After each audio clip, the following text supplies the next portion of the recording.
Live from the backstretch at historic Saratoga Race Course, this is Racing Across America with Seth Merrow. Racing Across America is brought to you by Pinnell's Restaurant, a Saratoga tradition since 1922. 284 Jefferson Street, Saratoga, just minutes from the track. And the Clubhouse Racebook, 711 Central Avenue, Albany. When you can't make it to the track, make it to the Clubhouse Racebook. Also brought to you by Wizard Race and Sports.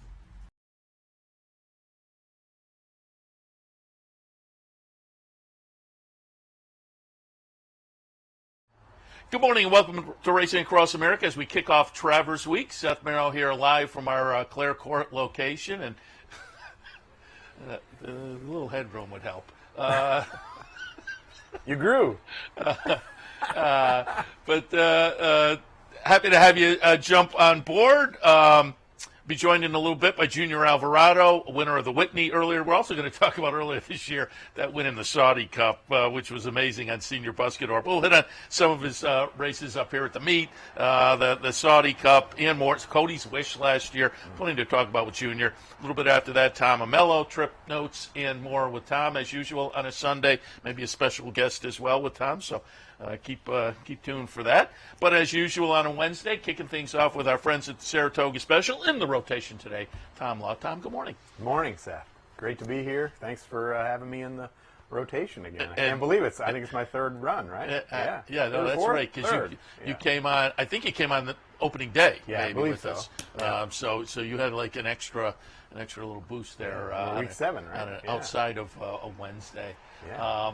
I had Sean in last week, and I had, the night before gone and read the special, and I commented to him, it was Rants and Rules, was that what the column was called? Something like that. You put together, which now reading Rules and Rants. Rules and reading the quotes, and it seems like a lot of people are paying attention, but I was certainly, and I said to Sean, I agreed with like 70. I disagreed with like 20, and there was 10 where I was just like I had no opinion. What's he talking about? But you nailed one for me. Oh.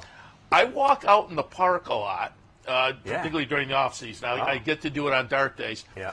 But, I give a pass to people with ear pods or runners who are really chugging. Sure. But if I'm walking and somebody's walking in the other direction and they make eye contact and I say, hey, hello, how you doing? So like 50% of the people now say nothing. Blank stare straight ahead. I mean, like, just, I get, you never know what's going on in somebody's life, but you just say hello, right? I mean, especially morning. I always find morning runners are, I think, more friendly than, or walkers tend to be more friendly than see, I'm later in the day. I don't Maybe know. that you might be onto something. Yeah, go out in the morning. Because you figure if you're up in the morning, you're ready to go. Like the racetrack's the same way. Everybody says hello and good morning, I think, at the track. But I'm with you on that. I find that I comment at people not all hard. the time. Like 50% make no response. It's like crazy. I thought you were going to say people yakking on their phones. Like that was one. Well, I use that word yakking. That is a thing too. But I hear them walking by my house, like on my porch. I live on Circular. I live right on the street, so the sidewalk's right there, and people are just gabbing on their phones. And then I have to admit, I guess we do, right? The one I kind of disagree with. Oh. I don't know, disagree, but I have to admit I'm a cornball. So over at the sale, I do say, you bid on one, don't scratch your. Yeah. So I go, and maybe I have to rethink that. Yeah. No, well, it is corny and it's funny, but when people say it to me, I was more saying it about me. Okay. Like, you can say it to your friends and stuff. Hey, be careful what you do over there, But people, like, I'll be there and I'll just kind of be like, it's usually at the time when I'm in the flat out, we're doing Whitney and we're doing everything. And I'm just like, people come up to me and say that, and I'm just like not getting the humor, and I'm like, what are you talking about? And then I'm just like, okay, yeah. Hardy hard. Yeah. What about my take on the songs? There seems to be, nobody seems to argue. So I don't like the songs that they play at the end of the day. I'm not arguing. No, I don't think anybody's arguing. I'm not in a New York state of mind, right? I'm in a Saratoga state of mind. No, I'm always amazed when we come back and opening day it's back because I'm not sure anybody's high on Maybe that. this is the year to change. Yeah. Or maybe end it retire it this year, right? Yeah. End of the season, it's time to retire, right? And have like a fan contest to come up with a replacement. I like that. Yeah. Or maybe have a rotation, kind of like that's probably the best idea. have a Wednesday song, Yeah. because every day has a different feel, right? I mean, You're right. today's a Wednesday, we're starting the week, we're getting rolling. Saturday certainly has a big feel, big event, big day. I like that. Play some Eye of the Tiger or something, No, I don't.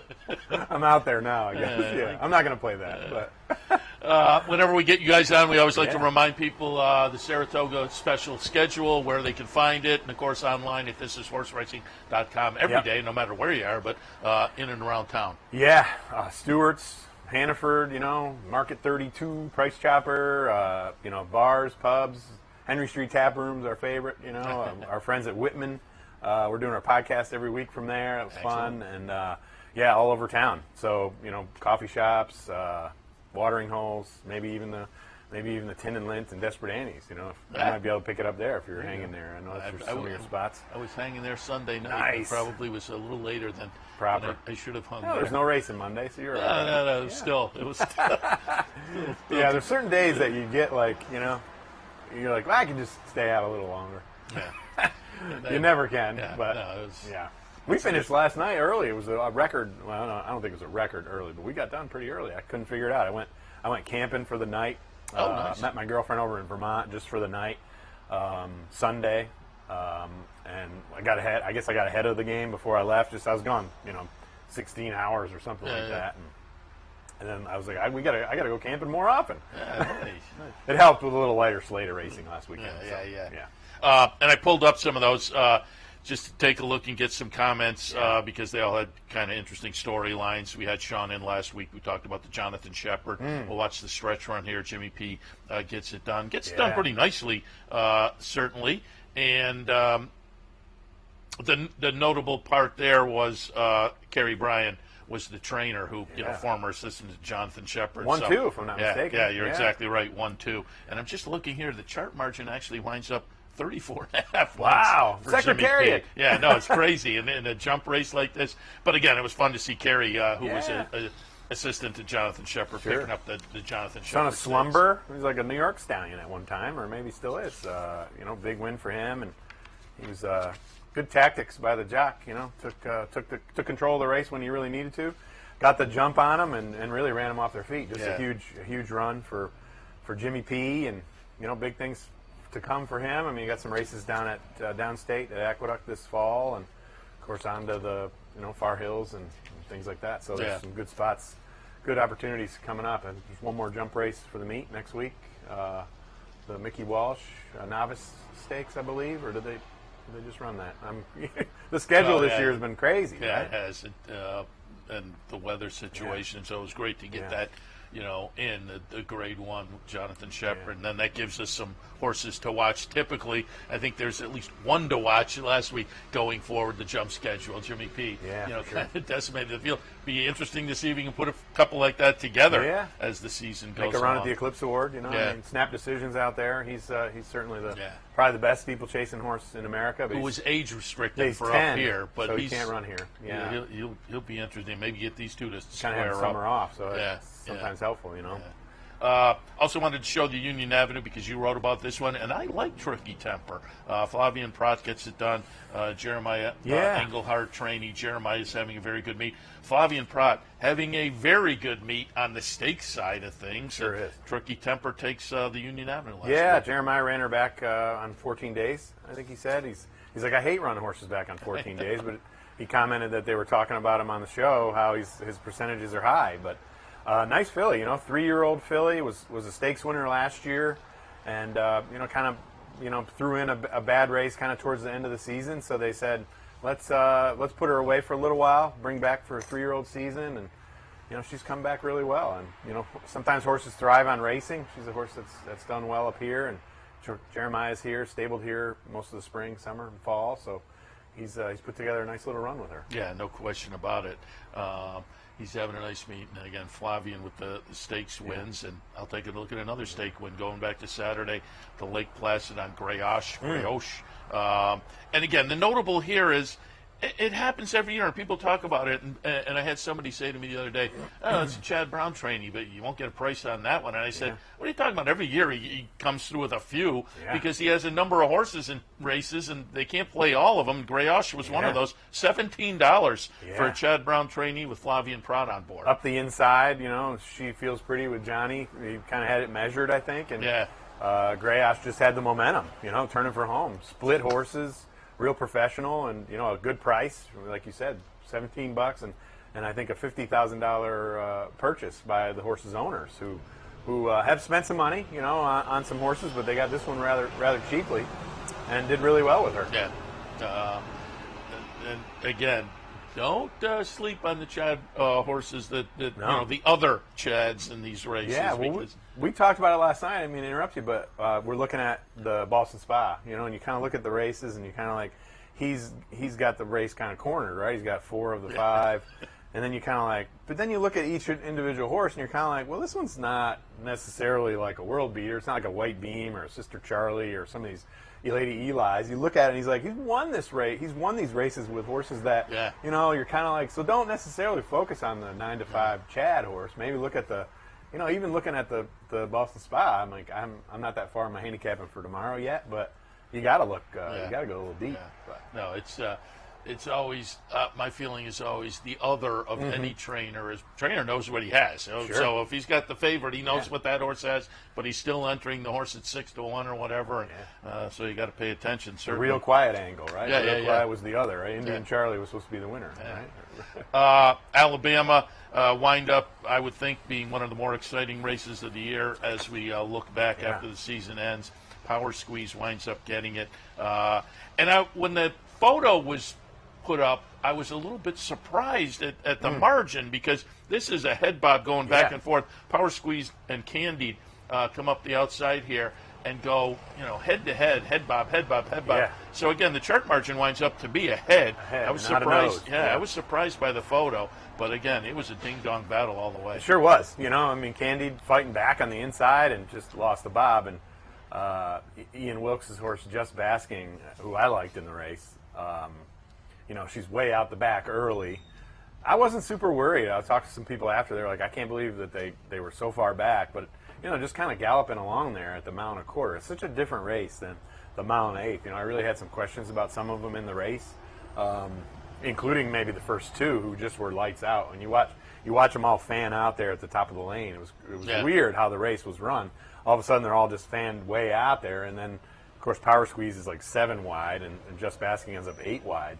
And Candy kind of comes through on the inside, so she saved a little bit of ground. But great finish, what you want, proper race. The crowd was into it, like when they hit the wire, and you could really feel the energy in the place. And then, of course, they show the replay, and I love the slow-mo, and then people are like, oh, I love that. It is exactly it's so great. It's every time they show it, it's again, whoa! People are arguing. Whoa! No, it was the 3, it was the 4. No, it was the 3, it was the 4. People are arguing with each other. Which of course, you can tell who has what horse. And they're like, it was the 3. It was the 3. Who do you have? I have the 3. Same with the inquiry, right? I love the inquiry. We can kind of see that one coming. Yeah. And I wanted to show one more from last week because A, it was my dark horse play of the day win, and B, Nelson Avenue on Sunday gets it done for Dylan Davis, who, again, there are some jockey stories that are just kind of nuts. And Dylan, with the prices he's been coming with, and this one paid $19 and change. Man, we're right here on Nelson Avenue too, right? I know that's not why I did it. It's sure? I could reach out and touch Nelson Avenue, but that's not why I went with that one for my dark horse. Yeah, Dylan's he's riding lights out. So it's such a strong colony, and Dylan making the right moves these days. He's probably set up for maybe a big weekend too. I don't think I ever remember a jockey price-wise having a meet like this because I had him in on Friday, and I think it was Thursday. He went on a favorite. I said, what? And I don't think any of his have been lower than double digits other than maybe that one, which is kind of crazy. And then he had a positive ROI coming into last week. He starts the week out with the $50 horse, then a couple $20 horses, then 19 on... I need one of those for my handicapping. Speaking of which, you're doing okay? You and Shapazy and Duke. Yeah, we're locked in a little battle, as usual. I'm in front right now, but we've gone back and forth. I think I got 81 winners. He's got 80. So he's He's not going away. You know, I had him by a little bit going into last week too, and then he ended up ahead, and then I think I had a little bit better day than him on Sunday to get back in front. But yeah, it's you know. I'm upper 60s, so you guys have pulled away from me. But I've said to the whole meet, I am just on the winners on. And then I had my first whiff on Saturday. On a Saturday with however many races. Yeah, you need more stakes, a little more formful, you don't right? want to whiff. More stakes. Speaking of stakes and Saturdays, just before you go, thoughts on the track. My intrigue, and again, I haven't handicapped, and when you sat down, you said you hadn't finished either.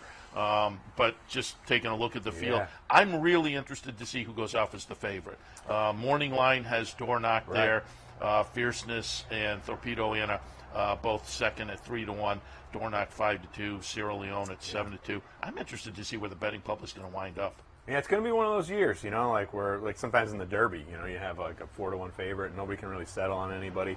I mean, just because you can make a case for a lot of the horses in the race. Yeah. I mean, really everybody in the race. You can make a legitimate case for it. And, of course, the filly angle in there going against the boys and drawing the rail. And you got to think about the tactics of the race and what's the pace going to look like. You know, you have she doesn't need to be in front, but, you know, you think she'd be right there. She always is. And Dornoch, of course, you know, doing what he does successfully, kind of close to the front, and Fierceness as well. So doesn't like to let people go by. Other horses go by. Sierra Leone.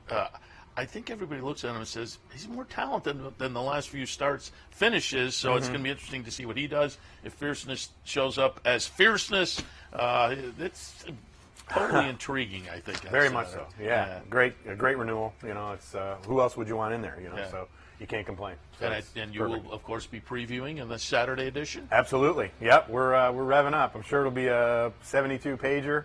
Hopefully people have time to read it. I always think, like, how does anybody have time to read this thing? I fit it in. But I think they do. So hopefully. I'd like to take it to dinner with me. And there you go. Yeah. The worth repeating is I always get a couple of laughs out of that. Yeah. You said today, the issue that's out today, Jay Provenzano, Flying P, did a little profile there. Yeah, I did a short little story on him. He's having a good meet. He's got 10 wins. He's got a couple horses in partnership, but the 10 wins are all just the Flying P stable, straight up. You know, with 3 different trainers. He's won a race with Norm Cassie and Bruce Levine and Mike Maker. He and Mike Maker have been teaming up and winning lots of races. Yeah. So Jason, he's a colorful kind of guy. Good guy. I like him. I got to know him a couple years ago, and then he was at the Claiming Crown. I was at the Claiming Crown last year, and he was down there with Dave Canizzo. I got to meet him a little bit there. It was fun. You know, he loves racing. You know, you can't deny that. And that's fun. And he had that really cool distance horse, Lone Rock, a couple years ago. It was a lot of fun. You know, I like horses like that. You know, I'm a big Next fan and Lone Rock, and you know, I like those big old geldings. You know, that just kind of like to stretch it out. Yeah. Like me, like us. You know, old geldings that stretch it out. Saratoga Special, you can find it on track. You can find it around town, online. Right. This is horseracing.com. Tom, appreciate the visit, and we'll talk again. Thanks, Seth. Appreciate it. All right. Coming up, he's in the house, Junior Alvarado, winner of the Whitney earlier in the meet. We'll also talk certainly about Senior Buscador and the Saudi Cup victory earlier this year. All that and more when Racing Across America continues. Stay tuned.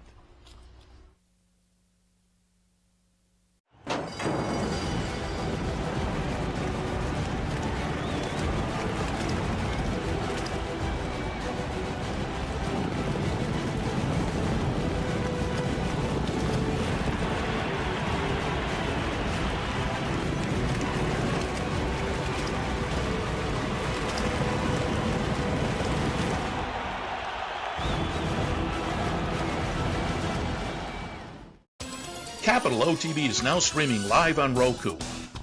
The RTN Racing channel on Roku lets you watch OTB TV live through your Roku device or your Amazon Fire Stick, rather than being limited to computers and mobile devices, which means you can now watch OTB live wherever you are.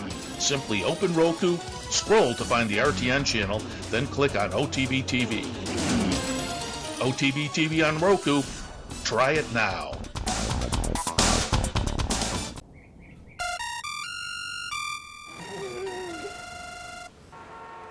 Come on.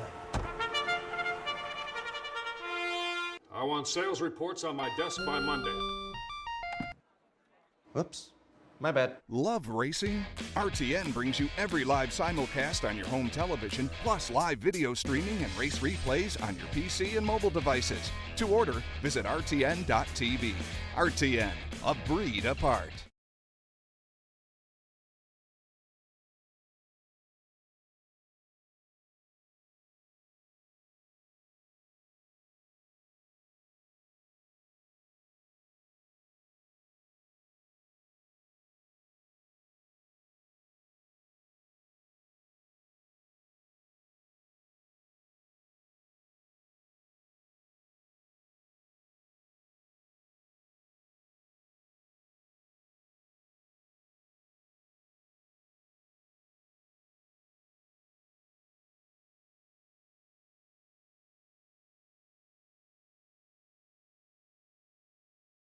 Welcome back to Racing Across America. As promised before the break, happy to be joined now by Junior Alvarado, having a pretty good meet. We'll talk Whitney in a moment and some of the other nice wins up here at Saratoga and much more. Junior, good morning. Hey, good morning, Seth. Thanks for having me. Happy to have you. And before we get into some of the racing, whenever we get people here, we get new fans, I think, that are kind of tuning in and enjoying Saratoga, and I always like to kind of introduce them to some of the faces and let them kind of know a little bit about trainers and jockeys and people behind the scenes. So give us a little background. How did you become a jockey? Since I have memory, that's all I wanted to be. My dad was a jockey, so all I wanted to do and remember is just become a jockey until, I finished high school, and then, I started my dream, and here I am. Venezuela, right? Yes, in Venezuela. That's where I came from. So did you start riding down there and then come to the United States? Yeah, I started riding in Venezuela. I rode there for like 2 years and a half. Then, when I thought I was ready, I decided to make my move here and come to the United States. And now you're a New York fixture, obviously. You tied in a lot with Bill Mott and some of the other trainers here. But reading some of your background, when you came up here, you were successful out in Chicago at Arlington for a while. Yes, that's what I think. I got, a lot of people to get to know me, to who I am, and I always will be grateful to that racetrack. A lovely, beautiful racetrack, and yes, I mean that's probably where kind of everything started. And then what, was the impetus for the move to New York? Because obviously that's a big jump. Yes, once I was here in the state, I had a dream. I always had a dream. I wanted to win the Derby. I wanted to be able to ride good horses, and even though when I moved to Chicago, it was a lot of good horses there, a lot of good trainers there still, I knew that most of the better horses were in New York. So I always have, I bought my time. I thought, I need to be ready before I go to New York. It's a strong colony. Yeah. So, I spent 3 years in Chicago, and when I thought was ready, I made my move into the winter, and that's how I came here to New York.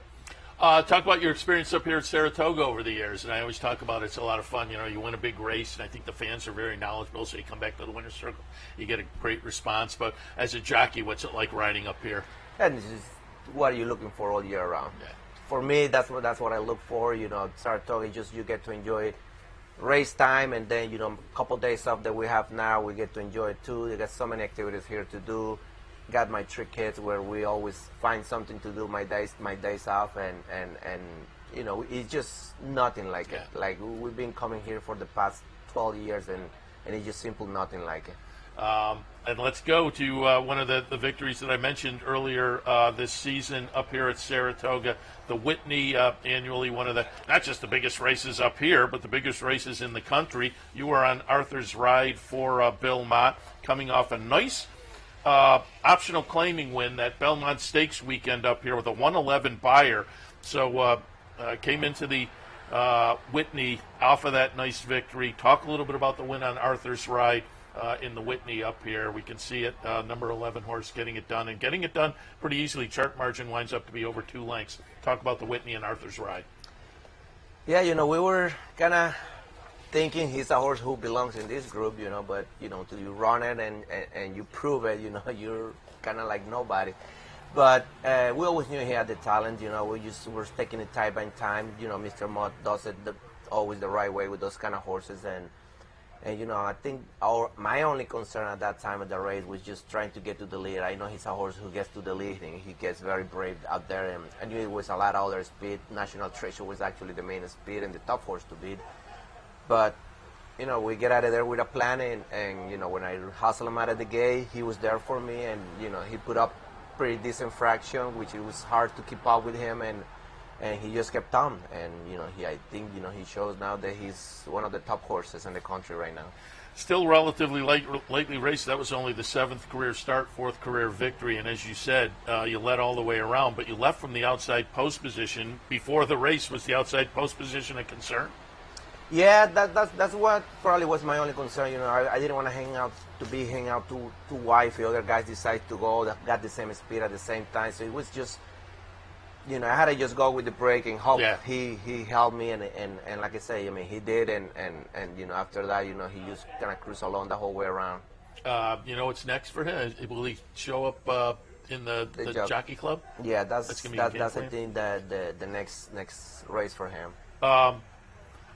You're out here, I'm assuming, working horses in the morning, correct? Yes, absolutely. Yes. Have you been on him in the morning? I have not. Okay. Bill Moore uses his normal exercise that he's been using since he got back to training, so he doesn't like to change much. Yeah, well, I was going to say, don't fool around with success. Absolutely, yes. You're doing fine in the afternoon. I wanted to show another stakes victory early in the meet for you. Johnston Mile, you're on Sterling Silver, a Belmont runner. I like Sterling Silver in that spot. The betting public did as well. Was the favorite, wins off by over 9 lengths. Sterling Silver is going to be the number 2 horse here. But I showed this race because it is the Johnston Mile coming out of the chute. And a lot of times when we do our handicapping show in here, we talk about the mile and post positions and whatnot. I'd love a jockey's perspective on the chute. Do you like coming out of the chute? Do you have a feeling on post positions and how that plays? So again, from the jockey perspective, coming out of the mile chute. It's still very tricky. I think I'm still trying to figure it out a little bit.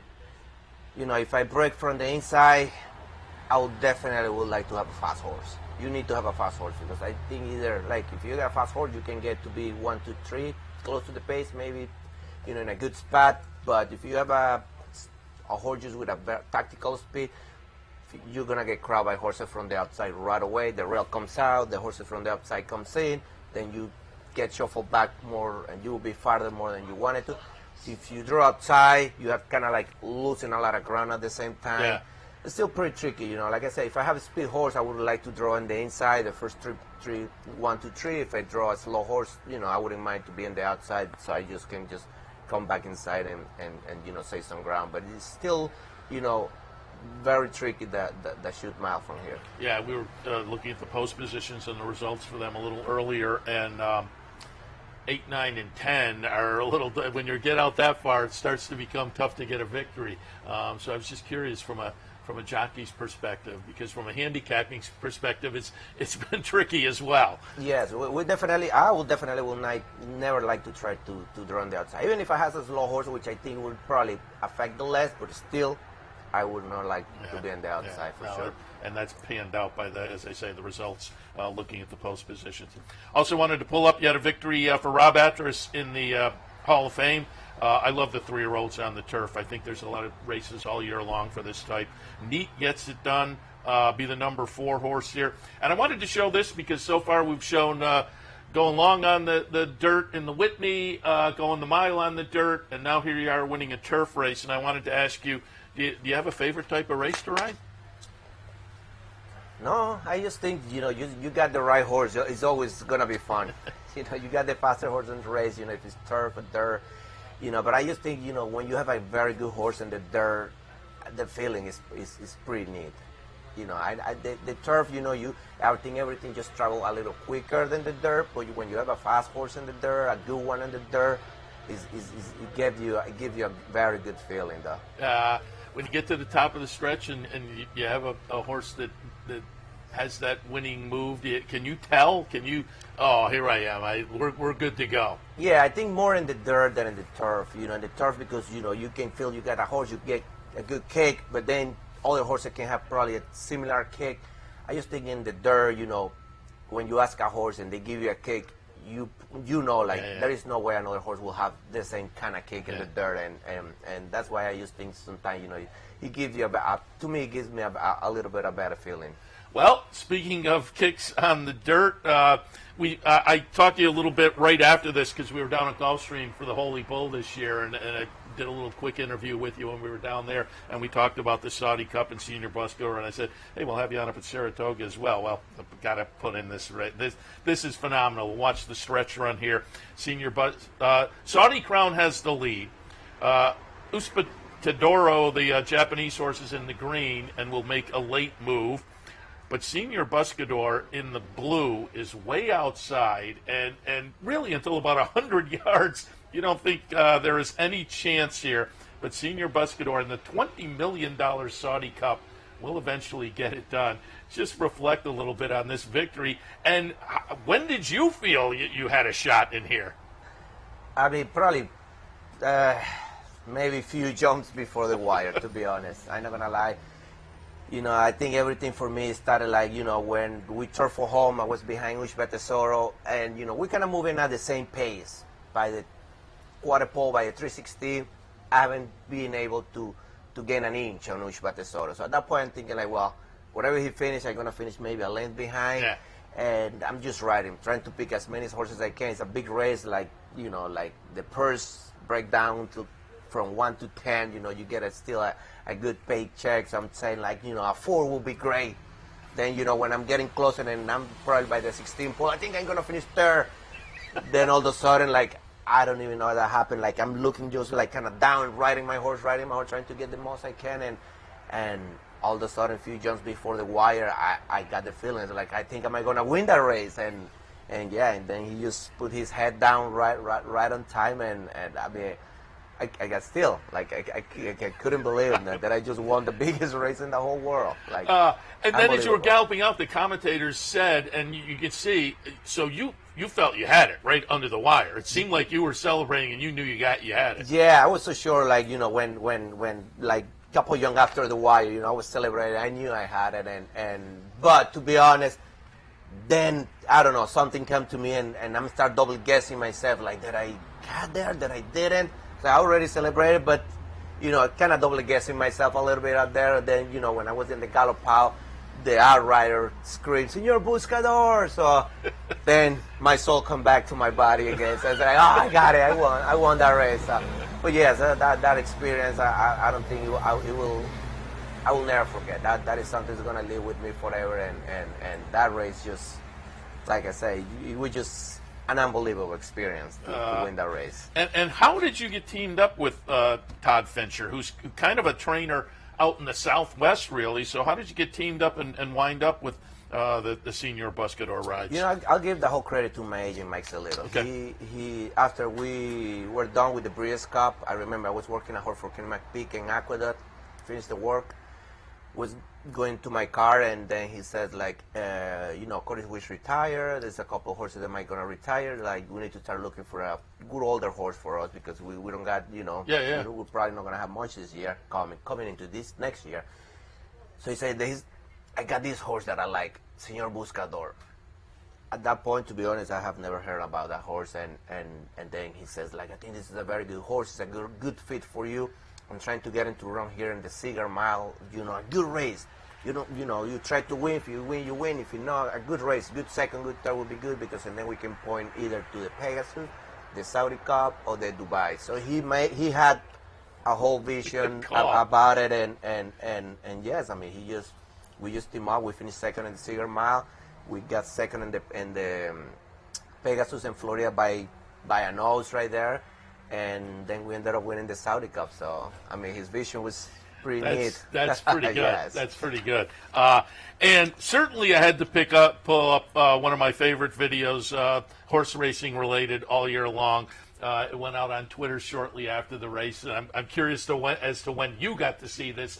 But it's your family watching the Saudi Cup. And again, he's so far behind. They're sitting on the couch like, oh. And then as he starts to make the move, they realize. And probably I should have called for the sound here because the sound's great. The screaming at the end is wild. But they're just kind of, got a ways to go.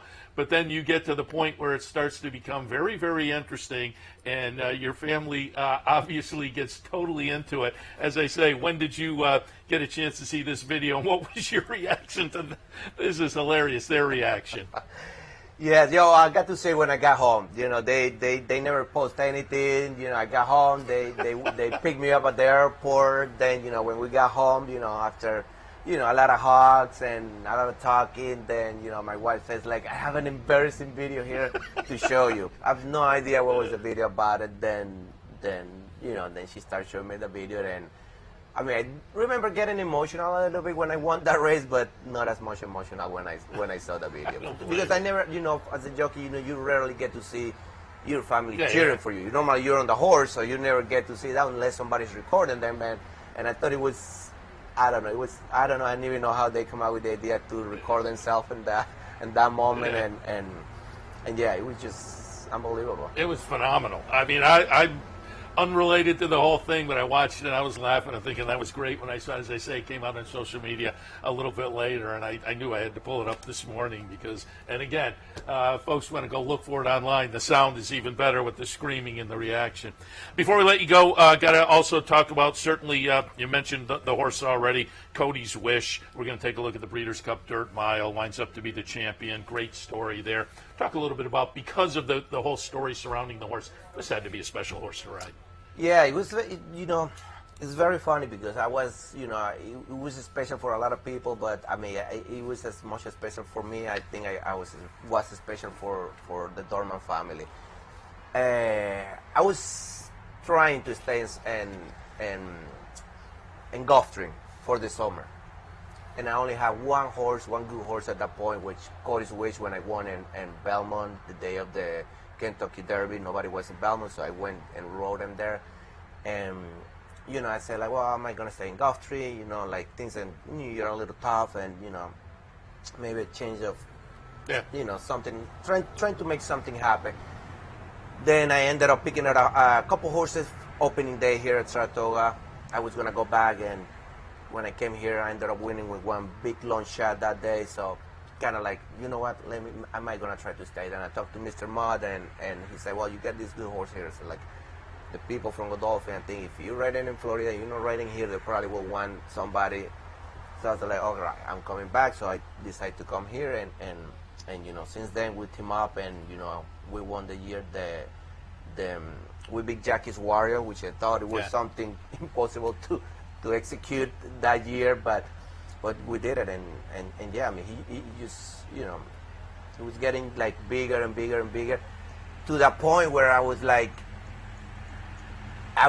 extremely nervous every time I was gonna ride that horse. I was like, please God, don't let me screw this up. Like, any other race, not this one. Like, I don't want to be the villain of the story. Like, I was like, please.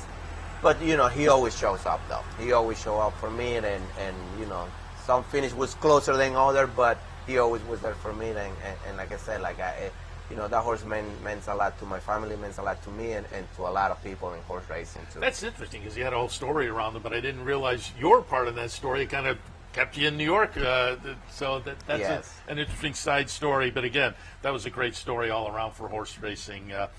Want to, just before we let you go, get to a couple of horses coming up on Saturday. You have Reynolds Channel coming in the Jerkins for our friend Lee Einseidler, coming off a maiden breaker. Seems like the horse over the past couple of races got good, and maybe a little bit of a light bulb moment in this maiden special. I know I talked to Lee after this, and he was very happy, as I'm sure was Bill Mott, and as I'm sure you were as well. What are your thoughts coming up Saturday, coming out of this race and going into the Jerkins on Saturday at the Reynolds Channel? They always, they've always been kind of pretty high on this horse. Horse that worked very good in the morning. We thought he was kind of cheating in the afternoon, the way he was running, definitely not showing his talent. I think when he brought his maiden with me, he kind of show up. He can compete in a little better level, and they're going to take a shot. I know Joel Rosario's riding it this time. It's a horse I think it fits him perfectly this time, and I got to ride another horse for Godolphin in the same race. It's connection wise, how to stay with that horse, but. pretty light for that race. It's going to be a big test. That race come out pretty. I will have to say maybe the toughest race in the on the car, if you ask me.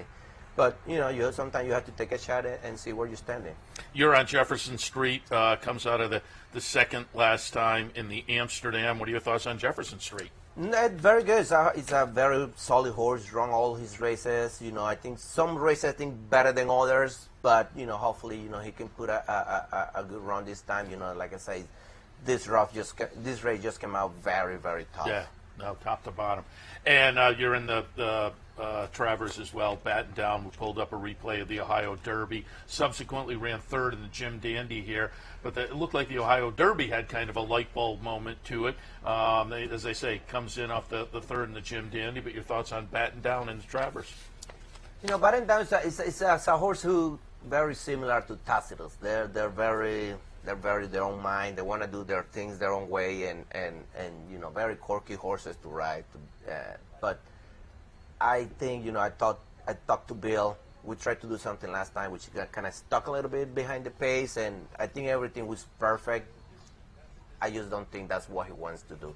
When I moved by the 5:16, he kind of make a little move into first nest, and then he kind of put his head up, and I knew at that point I wasn't going to go by the horse. So we're going to go to what I think he's been doing the best, which has been in the lead, and that's what we're going to shoot for the Travers. We know he can handle the distance. He won pretty impressive mile and a quarter in Churchill Down. So different company, of course, but I think he's a horse who likes to be in the lead. He gets aggressive in the lead, and he just kept on. So. That was the strategy, the win down at Churchill, a mile and a quarter strategy in the Ohio Derby. So we'll see what happens on Saturday. But we wish you a lot of luck. And again, congratulations on the year so far. The Whitney, the Senior Buscador, which was, as I say, a lot of fun to watch and a lot of fun subsequently to see your family enjoying the victory as well. But I appreciate the visit. All right, thank you, Seth. Thanks for having me again. And thank you. Junior Alvarado. We'll take a break. When we come back, Tom Amello and special guest. Stay tuned.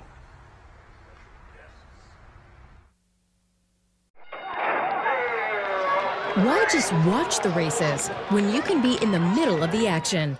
For nearly 20 years, Bonaventure Stable's share-based ownership program has made thoroughbred ownership affordable for the everyday fan. Ownerships of 5 and 10% are now available on a nice selection of horses. As a partial owner with Bonaventure Stables, you'll enjoy all the benefits afforded every owner. Visit with your horse in the private stable area. Greet the trainers and jockeys in the paddock.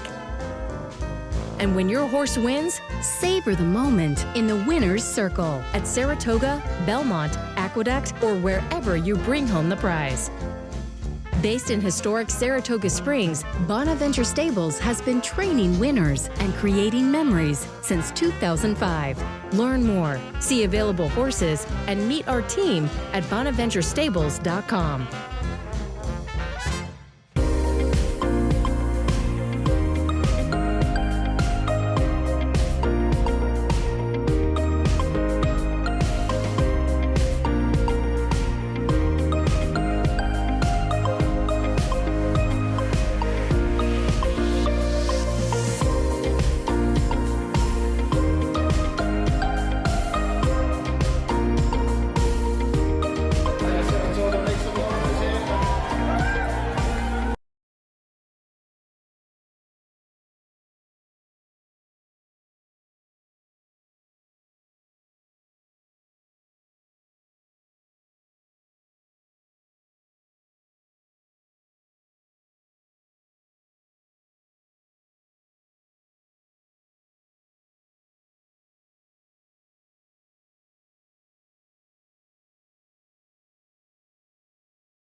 Welcome back to Racing Across America. As promised before the break, hey, it's Wednesday.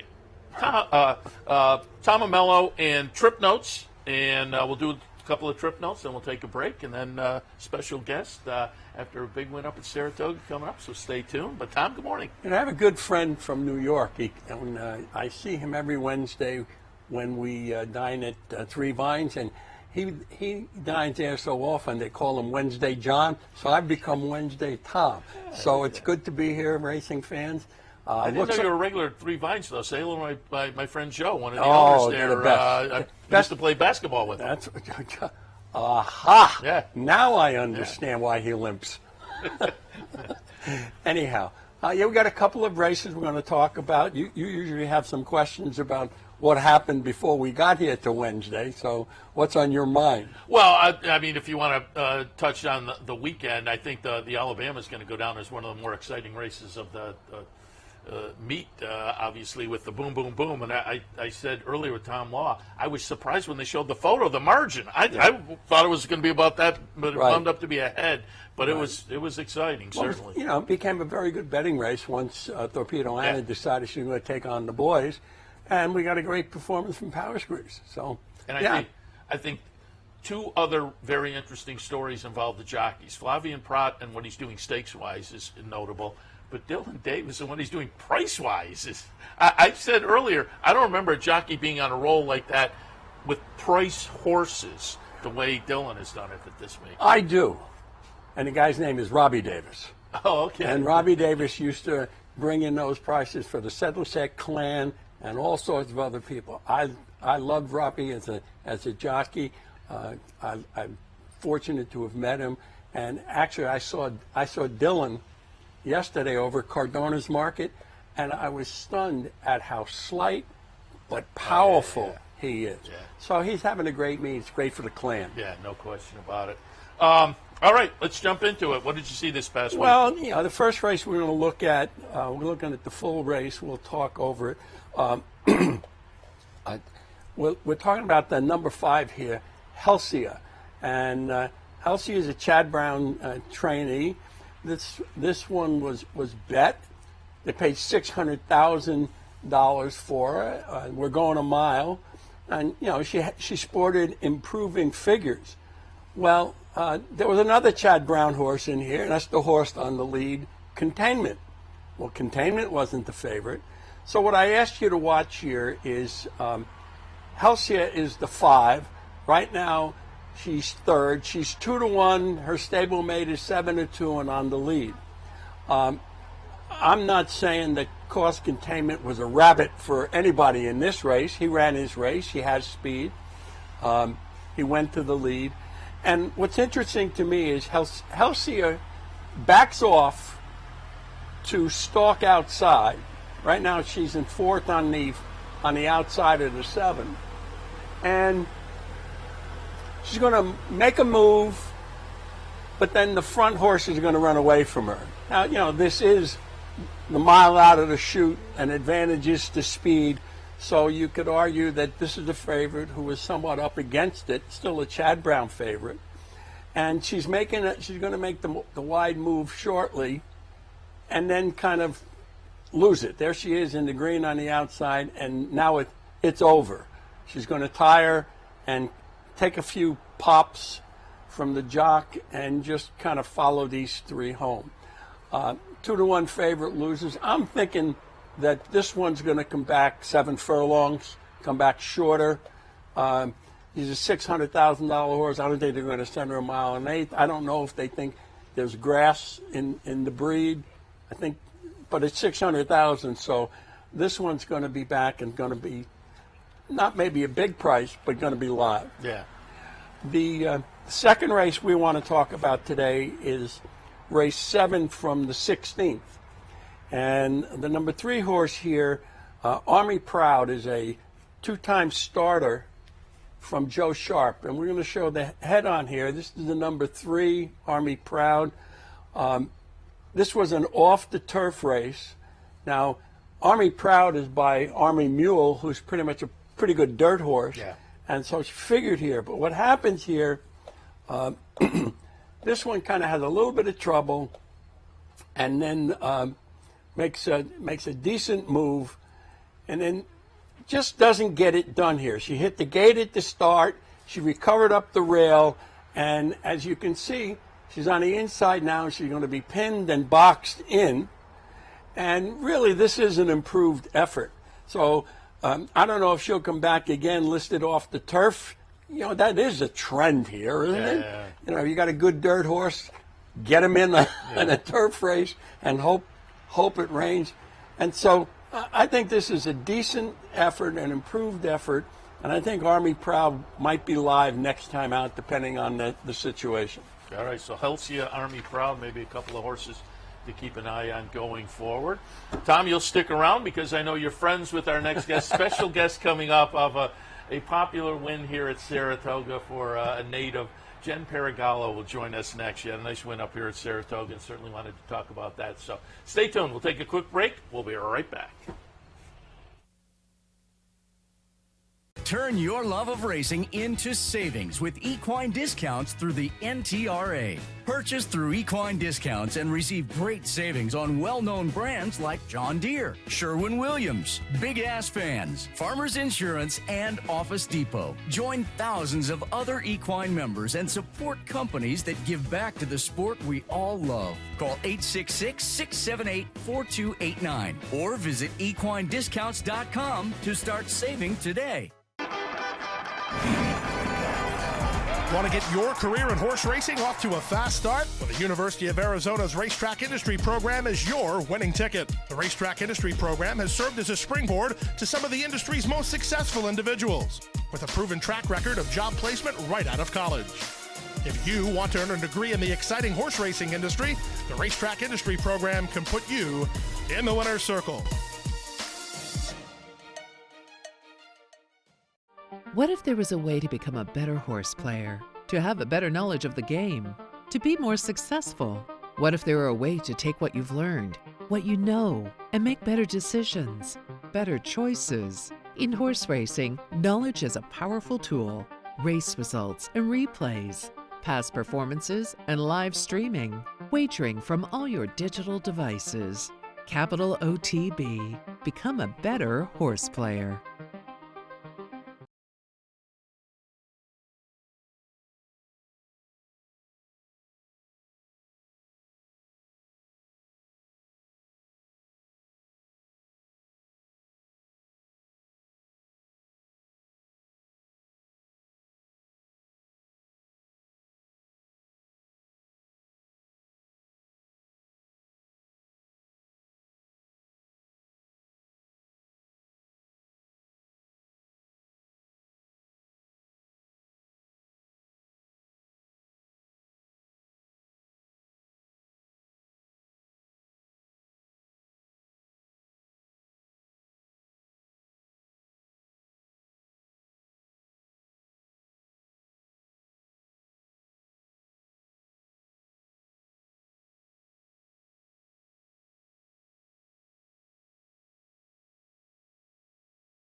Welcome back to Racing Across America. As promised earlier, yes, a special guest, the Saratoga native.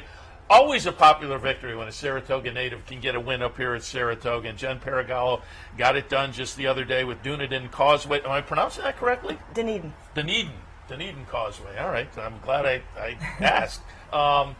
Jen Paragallo, good morning. Good morning. And when you sat down, I said, has the celebration ended? Your answer? Absolutely not. I don't blame you. And he said, I'm milking it, and I said, till the next one. Very good. And I have Tom sitting in it. I had Tom arrange you to come over because, Tom, you're a longtime friend of Jen, right? in a galaxy far away, before there was a Track Facts TV show, there was Track Facts, the selection sheet. And we're going back to 1989 when I first started selling on the street. And who were my best friends? But Jen and their mother, who were responsible for selling the racing form all over the backstretch and outside. And we've known each other so long that we're old friends. Yeah. And I'm so delighted, along with everyone else, at the success she's having here. I follow her at Tampa in the winter when I have less to do, and it's delightful. And listening to her talk about horses in general, watching her work with her small string and with her staff has been informative and wonderful. You're all right, lady. Thank now you. It's yours. Well, I was. Sean Clancy wrote it. His cup of coffee was great. It was beautiful. It was Yeah, great it was the really other good. day. It gave a lot of your background and whatnot. But for folks who didn't get a chance to read it, Tom has alluded to it. Take us through what brought you to the training side of things. Yeah, basically from the selling newspapers, I was just wanting to be with horses on the backside. You know, I'm a fan first, and sold the racing form, and then eventually, you know, my goal was to ride horses, gallop horses, and you know, to be, you know, working on the racetrack my whole life. But of course, that turned into galloping, to wanting to ride races. Rode a couple, and then the transition to assistant trainer for a few different trainers. Bruce Brown and Mike Marino was a big part, and you know, then it's kind of thrown into your lap. I'm getting older. I shouldn't be getting on so many horses anymore. You got to quit sooner or later, and so I'm easing out.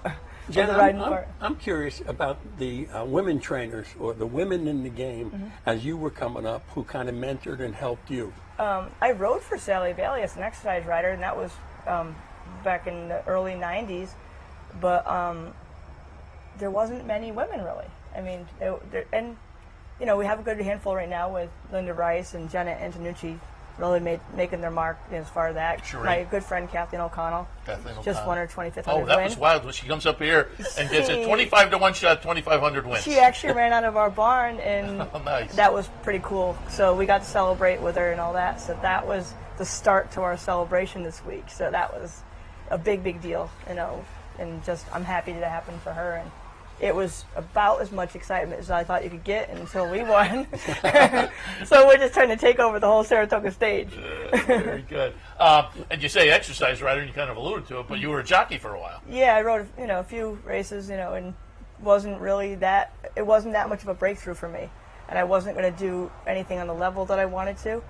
And then I kind of fell back into, I'm going to gallop horses, and I love galloping horses. I was getting out a lot of horses, and then I fell into galloping / assistant training jobs, and then, you know, that just turned one thing leads to the next, and here we are. Well, not something I thought I wanted to do, because training horses for men and women, it's a tough gig. I mean, it's a, you know, it's non-rewarding a lot of days. When it is, look at this, look, we're here for that, you know. It's a hard business, but it's a fun, you know. It doesn't feel like work all the time, but it's a lot of work. Well, I try to get that information out to people who maybe not be familiar with behind the scenes. You sit there, you watch races for the day, you don't realize trainers kind of own their own small business. You have to buy equipment, you have employees you have to pay and whatnot, and then you have to hope that the condition book has a race that your horse can get into. There are all kinds of things that add to the difficulty of the job. Yeah, that's what we're running into a little bit. This meet, you know, the weather's not played the fairest for racing. You know, races haven't been able to be run on the turf because of we're going to tear up the condition on the turf course, and that's made it difficult for a lot of trainers this meet, you know, and we're all feeling it, missing the turf races. Yeah. All right, let's take a look. We're going back the other day, race number 6 up here, a maiden claimer, and pronounce it again? Dunedin Causeway. Dunedin Causeway will be the number 3 horse here. Tell us about him as a stable horse. How you He's kind feel of, about he doesn't know he's trying. He's just a lovable sweetheart, but he doesn't always put his best effort, and it's a little frustrating. But now he's kind of getting it. He showed it last time at 35-1, and then he's coming on to this. Yeah, he's number 3 here on the inside with Jockey. I don't know his first name. Louis Rivera. Louis Rivera, who gives you a great ride here. Oh yeah, Louis came out to the race with a lot of confidence. From the last time he rode and finished second at 35-1, came out today knowing he was going to win and gave us the confidence to going into the race. Before the race, we were kind of working the crowd a lot. And the Sean Clancy article kind of This described.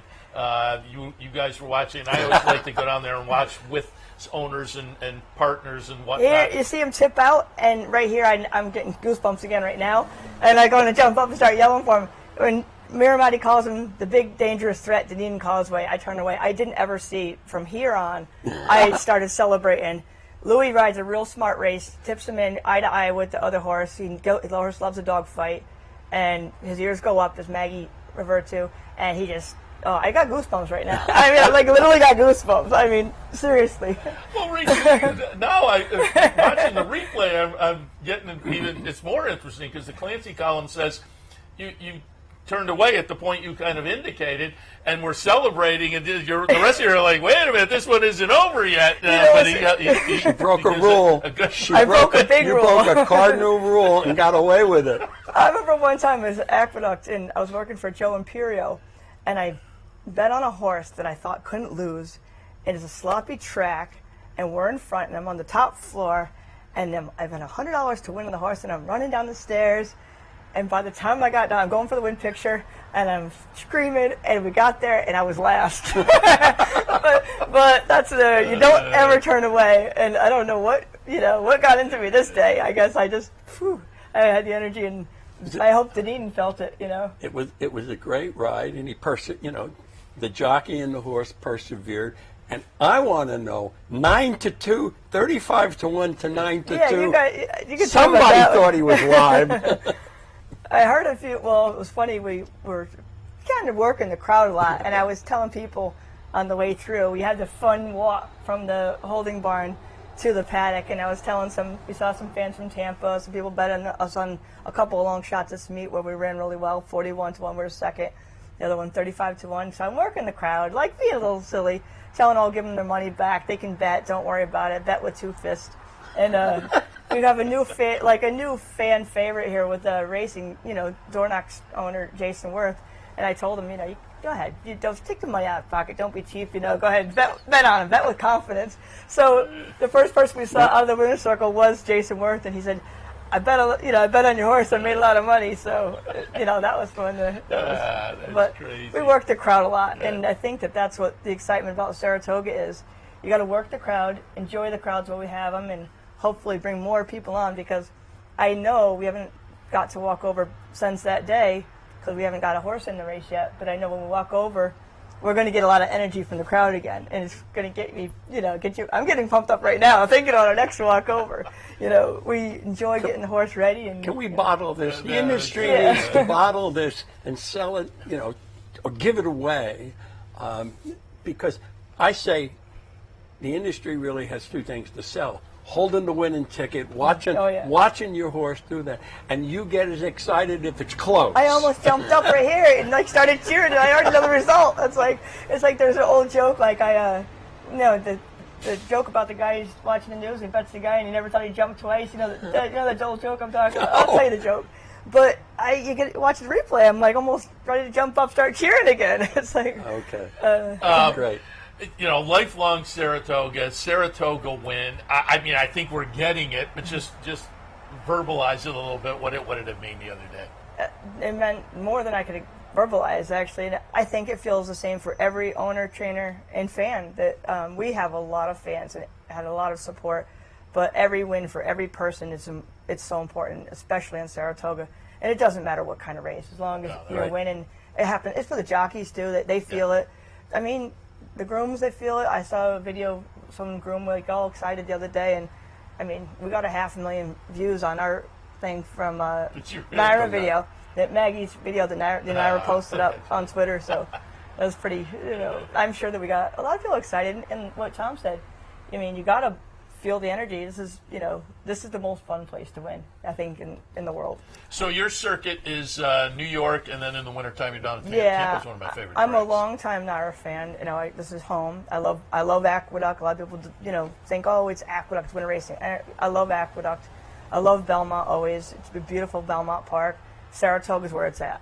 Tampa Bay Downs is a special, fun place. You have a smaller grandstand, beautiful turf course. The horsemen are really a close-knit group, and the fans are great. You know, they get involved in our excitement too, like similar to the Saratoga crowd. I love Tampa. It's one of my favorite wintertime tracks. Yeah. Haven't been down in a while. I got to get back down there. So I'm curious, being a Saratoga native in New York part of the year and then down in Florida, are you up here early and do you stay through October when the train closes? We got here in May, and Tom was one of the first people to our barn when I got here to welcome us back, and so we love the training here. It's the best place to train horses. You have outdoor, front door, back window.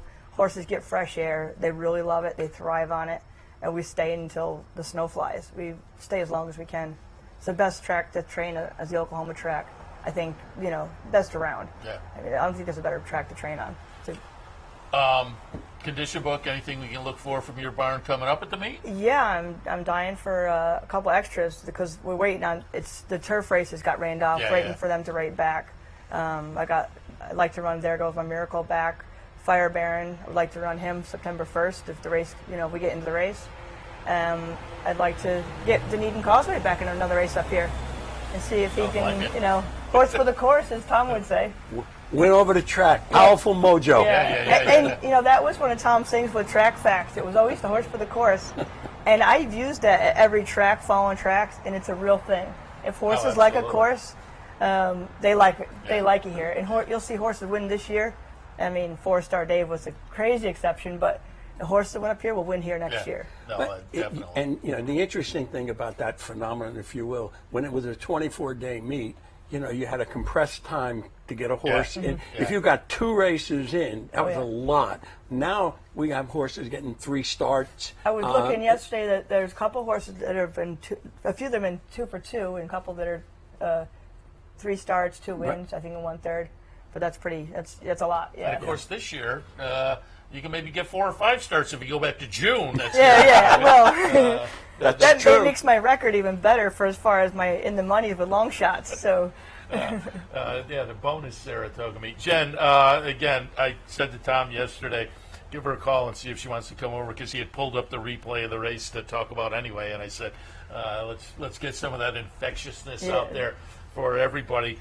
Congratulations on the win. Again, just the whole scenario was a lot of fun, and hopefully you get some more in. We can all celebrate again. I like what everybody did, among my peers, my fans, and everything. It's just that we're not going to stop celebrating until we get our next one. Then who knows? Maybe we'll just never. I just wonder what it feels like to be like Chad Brown, where every day you just keep on winning. Boring. I think it's got to be boring, right? No, I'll give you a context for that, and I'm serious. I had a good friend who was a great basketball coach. Well, they won the Division III championship. And he said, we're having a beer, and I says, how's it going? He says, well, when I first started, it was, how are we going to do, Coach? He says, then we made it to the tournament. He says, tournament again, Coach? Then we won the championship. And they go, championship, right, Coach? So the expectations change, and whatever that is you're carrying on your back gets a little different. Yeah, I don't think it ever gets old for any. No, not old. I mean, even Chad Brown, I think that still every win still feels good, especially absolutely. Here. Certainly, standing by that big screen in the clubhouse, the owners are all very excited when that happens. Jen, again, congratulations on the victory. We'll be rooting for you the remainder of the meet and beyond. Thanks for the visit today. Thanks for having me. Happy to do it. All right, I'm going to wrap it up for this edition of Racing Across America. We will be back in tomorrow at 9 a.m. for the Handicapper Sport, 10 a.m. for Racing Across America. Don't forget, today, races 1, 6, 8, and 9 are off the turf. The John's Call is still on the turf, so keep that in mind for this afternoon. Otherwise, a nice day of racing up here. It seems to be a nice day. A little cooler than it has been, but that's okay. The humidity is broken, and it's very comfortable. So if you're planning to come on up, enjoy the afternoon. Otherwise, tomorrow morning, 9 a.m. Handicapper Support, 10 a.m. Racing Across America. We'll see you then.